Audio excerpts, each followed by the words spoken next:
Kelihatan nggak? Kelihatan? Kelihatan, Pak. Oke, jadi setelah ini kita akan memperdengarkan presentasi dari Mbak Firda dan Mas Basit ya. Untuk itu waktu dan tempat saya persilahkan. Monggo. Terima kasih, Pak. Basit, silakan.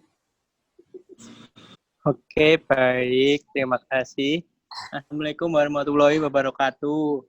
Waalaikumsalam. Selamat Waalaikumsalam warahmatullahi wabarakatuh. semuanya. Nah, di sini kami akan mempresentasikan hasil diskusi kami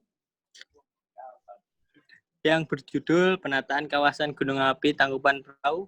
Sebelumnya, perkenalkan, nama saya Muhammad Abdul Basit dengan NIM 4100171072 dan teman saya Firda Wahyu Kusuma Wardani dengan NIM 41007.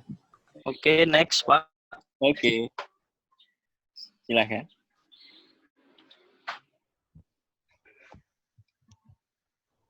Bisa di next, Pak.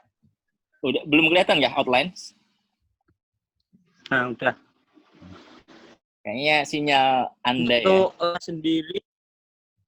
Oh iya, Pak. Maaf. Siap. Ada outline-nya sendiri ada tinjauan umum, geologi regional, geomorfologi, struktur geologi, geokimia, tipe dan sejarah erupsi, sejarah geologi, penataan KRB, kawasan lindung, rekomendasi tata ruang wilayah, mitigasi, dan kemudian disambung kesimpulan. Oke, next, Pak. Masuk ke tinjauan umum. Sini kami membahas Gunung Tangkuban Perahu yang mempunyai elevasi geografis 6 derajat 47 menit lintang selatan dan 107 36 menit bujur timur dengan administrasi Kabupaten Subang dan Kabupaten Bandung Indonesia Barat, memiliki ketinggian 2087 mdpl 1.300 meter di atas dataran tinggi Bandung dengan tipe gunung api status. Nah, ini merupakan gambar Gunung Tangkuban Perahu yang kita ambil dari sumber ESDM. Lanjut.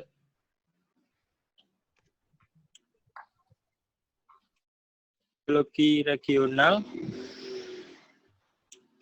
Dapat kita lihat di sebelah kanan terdapat peta geologi regional.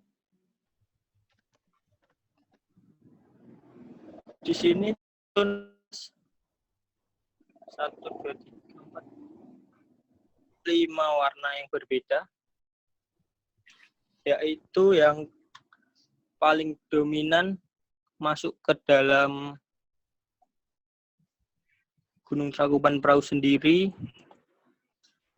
yang berwarna biru ya.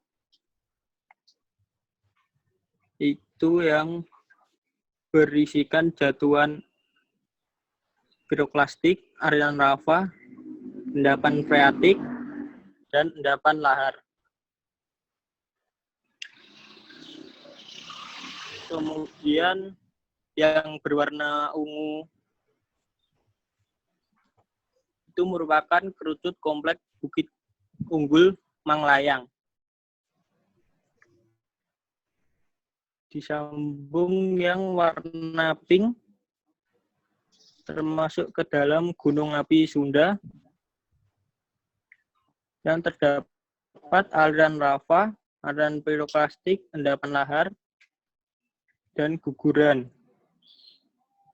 Kemudian yang warna ungu merupakan hasil dari pra Gunung Api Sunda.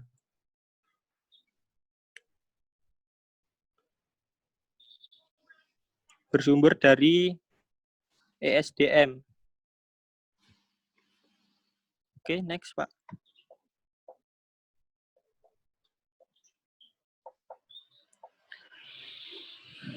kita masuk ke morfologi. Morfologi Gunung Tangkuban Perahu dapat dibagi menjadi 3 satuan morfologi utama, yaitu yang pertama rucut stratoaktif yang menempati bagian tengah kaldera Sunda. Yang kedua lereng tengah meliputi lereng timur laut, selatan, dan tenggara gunung api. Yang ketiga, kaki selatan menempati bagian lereng tenggara dan selatan. Pola aliran yang berkembang yaitu pola aliran sungai paralel dengan bentuk lembah U yang melewati batuan keras. Nah, di sebelah kiri ini merupakan peta morfologi menurut Sumaryadi MDKK 2011 September. Next.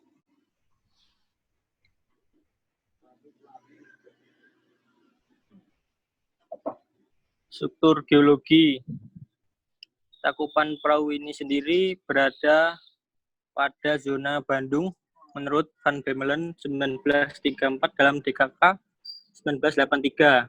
Zona ini berada pada struktur puncak geantiklin Pulau Jawa yang tersesarkan setelah atau pada waktu yang bersamaan dengan pengangkatan yang terjadi pada akhir tersier. Nah, kemudian sesar Lembang adalah sebuah sesar yang terbesar pada daerah ini yang melintang dari barat ke timur. Sesar ini terletak atau melalui Lembang 10 km sebelah utara Bandung. Penyelidikan terdahulu telah menghubungkan bahwa sesar Lembang yang dominannya adalah sesar normal terjadi setelah erupsi besar Gunung Sunda yang berlangsung pada zaman Kuarter Tua. Next.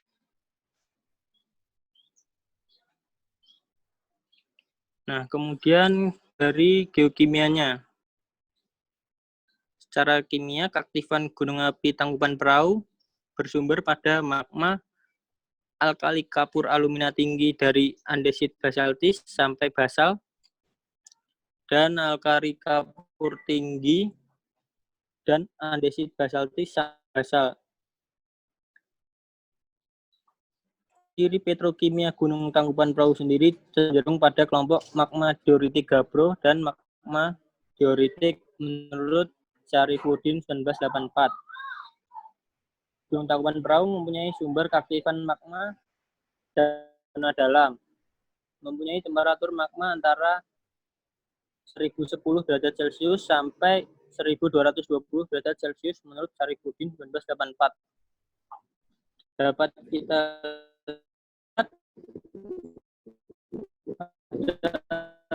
tabel perbandingan komposisinya gas vulkanik dan full. Sudah? Ya, ini kita ambil dari Sumaryadi DKK. Next, Pak.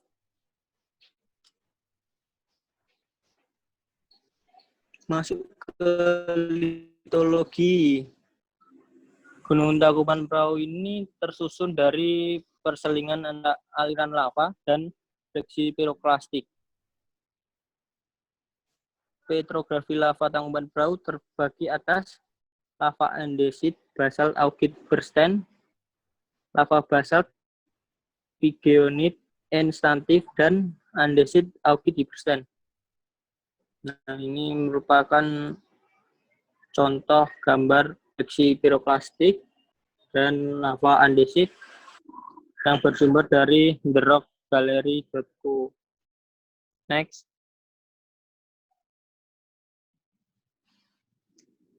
Masuk ke tipe dan sejarah erupsi. Gunung Tangkuban Perahu ini termasuk dalam gunung api aktif bertipe A yang dimasukkan ke dalam golongan gunung api stratovulkano. Dicirikan oleh erupsi eksplosif berintensitas kecil dan kadang diselingi oleh erupsi freatik. Next, Pak.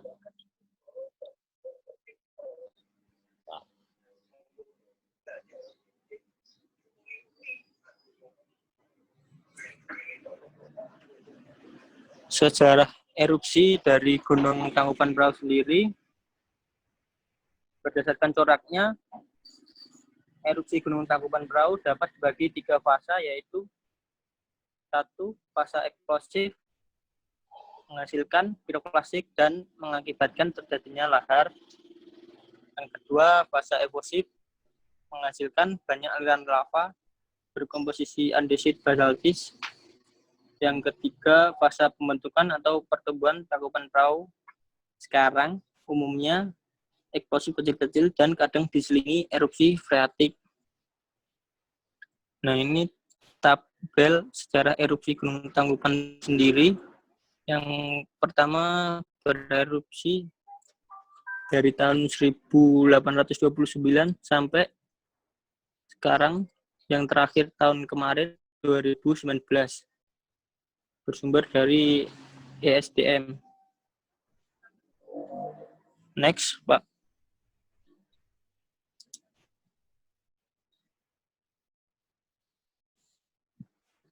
Masuk ke sejarah geologi. Tahap pembentukan Gunung Tangkuban Perahu memiliki beberapa periode. Itu yang pertama, pembentukan Gunung Jayagiri atau Prasunda. Letusan-letusan Gunung Jayagiri, Pragunung Sunda, kok berada? Sejak 560.000 juta sampai 500.000 tahun yang lalu membentuk kaldera Gunung Jayagiri. Yang kedua, terbentuknya Gunung Sunda. Dari kaldera Gunung Jayagiri lahir Gunung Sunda.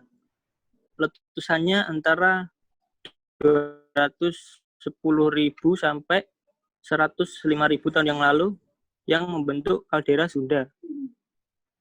Kemudian yang ketiga, baru terbentuklah Gunung Tangkuban Perahu. Dari kaldera Gunung Sunda lahir Gunung Tangkuban Perahu, letusannya terjadi 90.000 tahun yang lalu sampai sekarang. Next, Pak.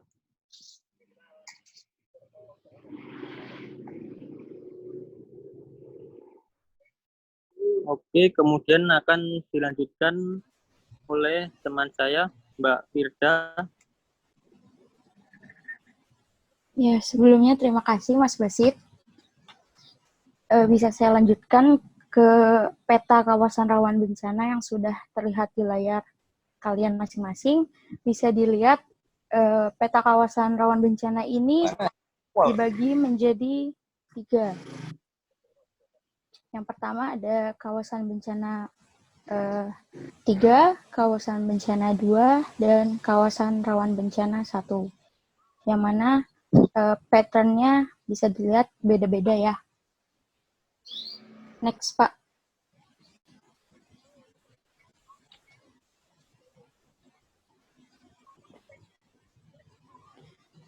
Kemudian, ini penjelasan dari KRB 3 sendiri, yaitu kawasan yang sangat berpotensi terhadap awan panas, aliran lava, material lontaran batu pijar, guguran lava, hujan abu lebat, dan gas beracun. Yang mana daerah yang terkena kawasan bencana 3 ini berada pada aliran ke arah Panaburan Cicadas, mengikuti aliran Sungai Cikoneng, dan Ciater mengikuti aliran Cipangasan. Next, Pak.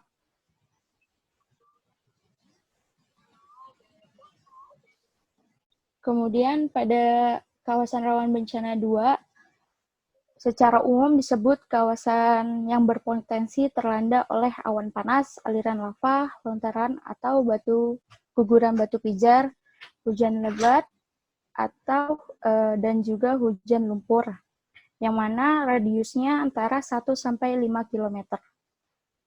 Di kawasan ini dibagi menjadi 2, yang mana kawasan rawan bencana terhadap aliran massa berupa awan panas, aliran lava, guguran batu pijar, dan aliran lahan. Kemudian yang kedua, kawasan rawan bencana terhadap material lontaran dan jatuhan, seperti lontaran batu pijar dan hujan abu lebat. Kawasan yang terkena dampak ini yaitu pada Kecamatan Ciater, Kampung Babakan Gunung Desa Palasari, kemudian Panaruban, Desa Cicadas, dan Cikondang, Pagayuhan Desa Nagrak, Kecamatan Ciater.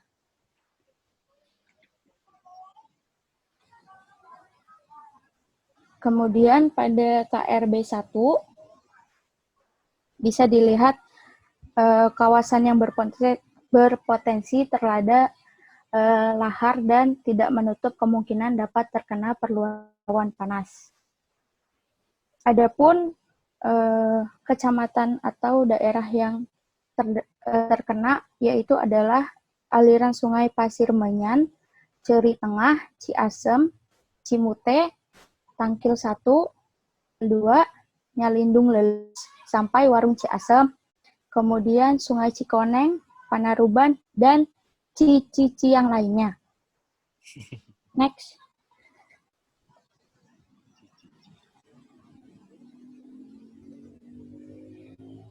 Ini merupakan kawasan lindung. Yang pertama adalah Taman Nasional yang berada pada sisi timur laut dari Gunung Tangkuban Perahu itu sendiri, yang mana memiliki luas 1.204,40 hektar dan berjarak 2,17 km dari Gunung Tangkuban Perahu itu sendiri. Bisa dilihat gambarnya. Kemudian masuk ke kawasan wisata atraksi geofisik. Yang pertama ada Danau Situ Lembang yang berada di sisi barat laut, tepatnya di Kecamatan Parongpong, Bandung Barat. Kemudian ada Upas Hill yang berjarak 1,18 km dari Tangkuban Perahu dan letaknya berada di sisi barat dari Gunung Tangkuban Perahu itu sendiri.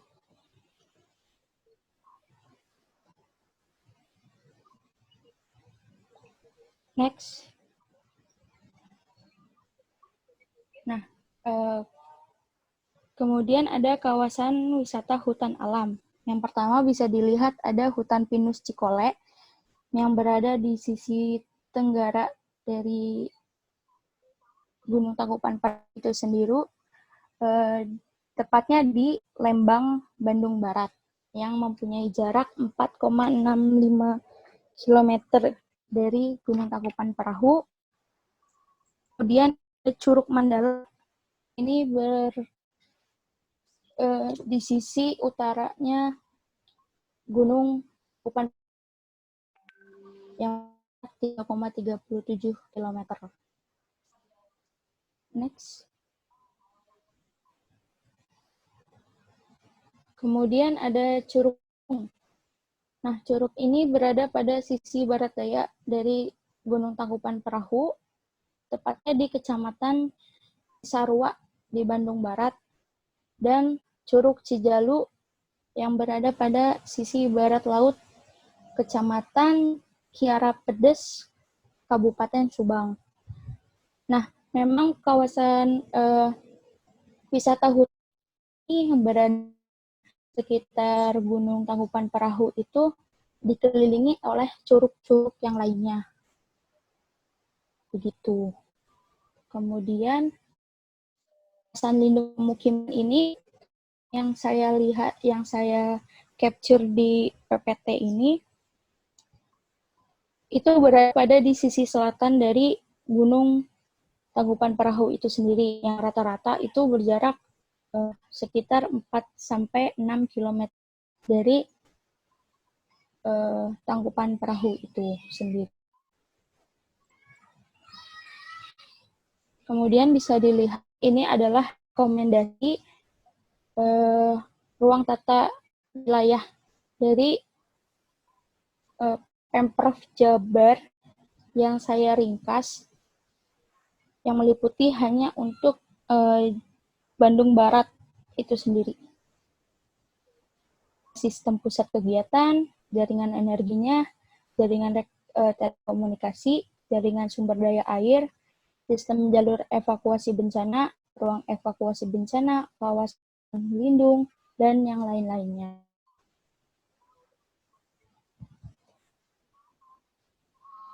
Nah, untuk mitigasi sendiri,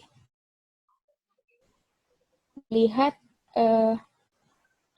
yang pertama adalah pemantauan, yang mana ini nih sebagai metode yang utamalah intinya mah. Nah, metode-metode ini tuh ada beberapa, yaitu merupakan metode kegempaan, informasi, pengukuran geofisika gas gunung apinya itu sendiri, remote sensing, hidrologi, dan geologi dan geokimianya itu. Kemudian yang kedua adalah perencanaan jalur evakuasi.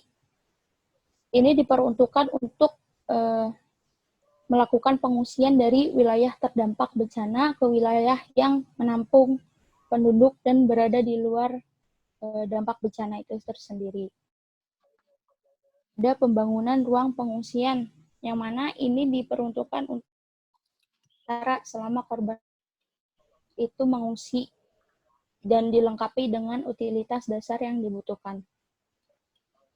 Selanjutnya ada sosialisasi kepada penduduk kita. Upaya untuk mengurangi risiko bencana ini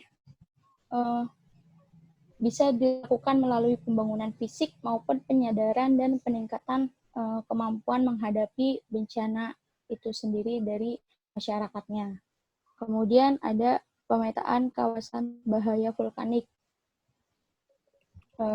Mengetahui persebaran daerah rawan bencana, maka akan lebih meringankan upaya untuk mitigasi bencana maupun memperkecil risiko bencana dan bahaya vulkanik ini sendiri. Dan yang terakhir ada peringatan dini, di mana masyarakat harusnya sudah memahami dari peringatan dini gunung berapi, yang mana ada beberapa level itu. Level normal, level waspada, level siaga, dan level awas. Kemudian next.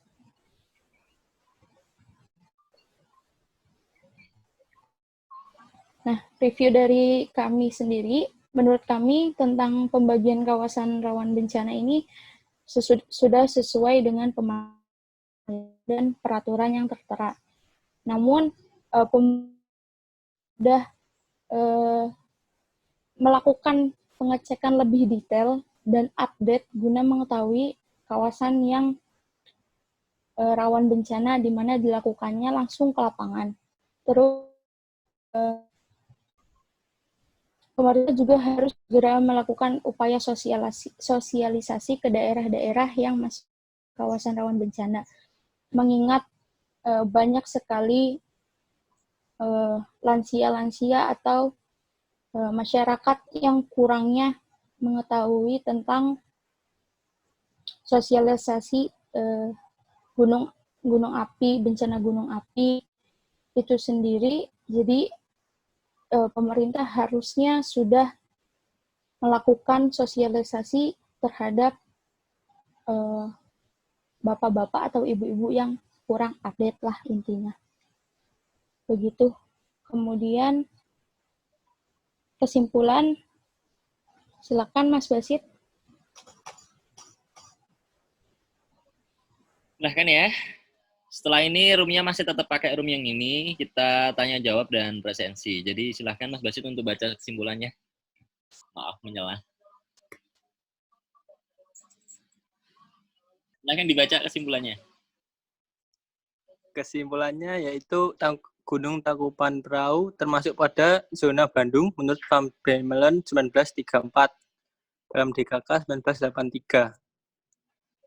Kemudian Gunung Api Tangkuban Perahu mempunyai ciri petrokimia cenderung pada kelompok magma dioritik gabro dan magma dioritik. Rekomendasi untuk kawasan hutan lindung pada daerah Lembang yaitu Taman Nasional hutan alam, dan pemukiman. Yang terakhir, penelitian dan mitigasi bencana Gunung Api Tangkuban Perahu perlu diperhitungkan mengingat perkembangan penduduk di sekitar Bandung Barat. Ya, sekian presentasi dari kami. Oh, masih ada daftar pustaka berikut.